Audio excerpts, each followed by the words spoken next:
Hello everybody, it is Nicole from iiKiui, and today we have another Sketch With Me video. This is probably less of a sketch with me and more of a paint with me, but I think any of my more casual type of videos will probably be put into my Sketch With Me series or on my second channel. So let's not waste any time and hop right into the video. Today I wanted to test out a watercolor sketchbook for a future video, but also paint another monochrome mermaid.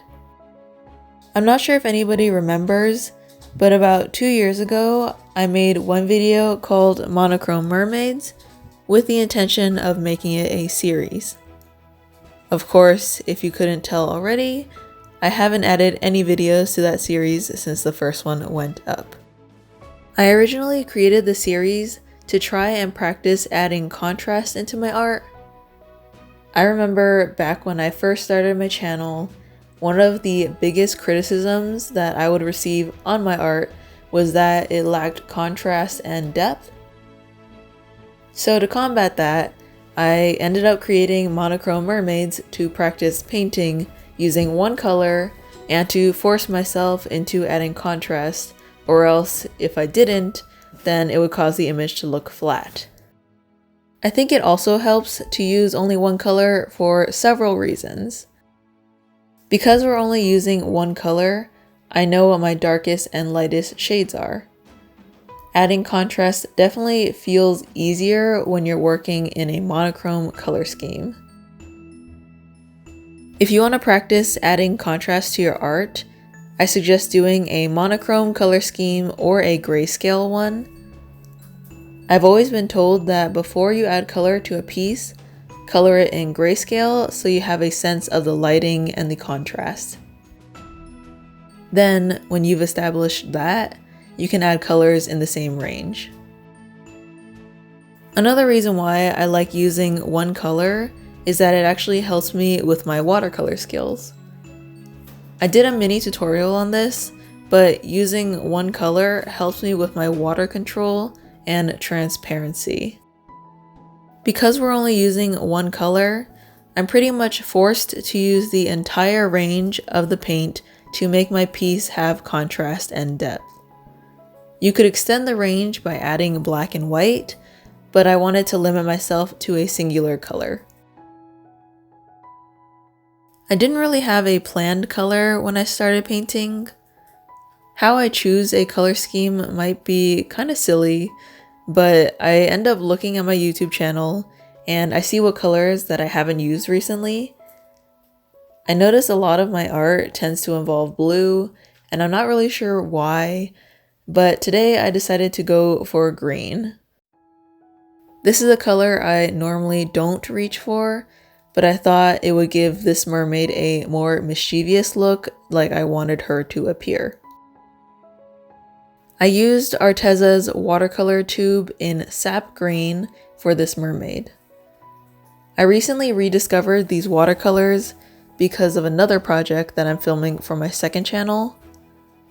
I remember reviewing these watercolor tubes with the gouache set a while back, and ever since that video, I haven't really touched them. However, since I'm creating a swatch book of all my watercolors, which I will be showing on my second channel, I have been digging out all of my older art supplies and products from the closet and using them again. It's been pretty fun because I'm able to rediscover them like they're new, and because I'm creating a swatch book of the colors, hopefully I'll be more inclined to use them again in the future instead of letting them gather dust. The pose for this mermaid was an idea I had for a while, but I never executed it. One of the most challenging parts of this drawing was the arm that's facing us. Because of the angle and how it connects to her back, I was really confused at the anatomy, and I ended up looking at a lot of reference photos of people looking over their shoulder with their back turned to us, and that kind of helped a bit, but it wasn't the exact angle that I wanted, so I kind of had to mix and match what reference I used to get the anatomy correct. As for the painting portion of this piece, it took a lot of patience and layering. Since I was using one color, I wanted to start off with the lightest shade I could. For some odd reason, I didn't use my large flat brush to cover the entire thing, and instead I colored it with a smaller brush, but it still got the job done. After waiting for that layer to dry, I would add more layers to the areas I wanted to be darker. I knew I wanted her hair to be dark, so that was a no-brainer, but the skin was a little bit tricky because I wanted it to be a medium shade where it was dark enough to contrast the background, but light enough to contrast her hair. Trying to find that balance really challenged my watercolor transparency skills because not only did I have to find a shade for her skin, but also make sure the shading on her skin was not the same shade as her hair. I also wanted her fin to appear in the foreground, so I knew I wanted her body to appear like it was behind it. In order to get that effect, I colored everything behind the fin normally, and after that all dried, I layered the paint on the fin last. That way, I was able to keep all the shading and the tones that I originally had there, but make it look like it was behind the fin.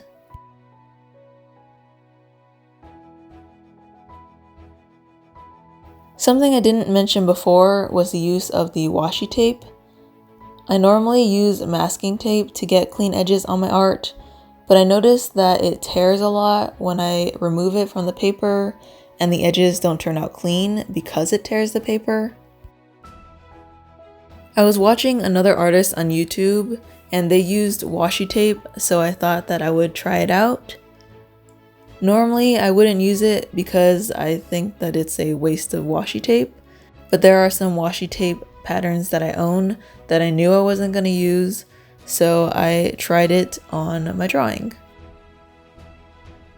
From this experience, I can say that it does work pretty well. I think it's because washi tape isn't meant to rip paper, so it doesn't tear as much, but it sticks enough to keep the paint out. However, I did notice it tear the paper a little bit, but nothing really noticeable.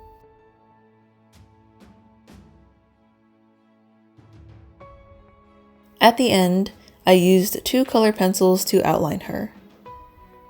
Originally, I was going to outline her in fine liners like I normally do, but I thought the black would break up the monochrome color scheme. Then I thought that I would use colored fine liners, but I felt like it would make the lines too harsh. So ultimately, I went for color pencils because it brought enough definition, but left that softness that I wanted to retain. I also used the color pencils to help emphasize the darkness in certain areas and to add some texture because of the watercolor paper. I haven't touched color pencils in ages, so it was a nice break to get back into it. And of course, one of the last things I do before I finish my drawing is I add white gel pen for highlights. When I was doing the original wash, I completely forgot to leave white spaces for the highlights and only left it in her eyes. Luckily, we have white gel pens to save the day, and as usual, the links to all the materials that I have used in this video will be in the description. Overall, I'm really happy with the end result, and I think she turned out way better than I thought she would. I still think I need to practice more with contrast and playing with different tonal values, but for now, I'm really glad with this outcome. Let me know if you want to see more monochrome mermaids. I'd be happy to do them because it was really fun working with this and the cleanup is really easy. If you want to see more, let me know what color you want to see next. The first one I did was blue, but looking back on it now, I could probably do a lot better. I'll probably keep this series within the Sketch With Me series, but there will also be a separate playlist for monochrome mermaids if you're interested. If you enjoyed this video and want to see more videos like this, please subscribe and ring the bell so you're notified of when a new video comes out. And if you want to see more monochrome mermaids, please give this video a thumbs up and let me know in the comments down below what color you want to see next. So with that, I want to thank you all so much for joining me today. Keep drawing, keep creating, and I'll see you all next time. Bye!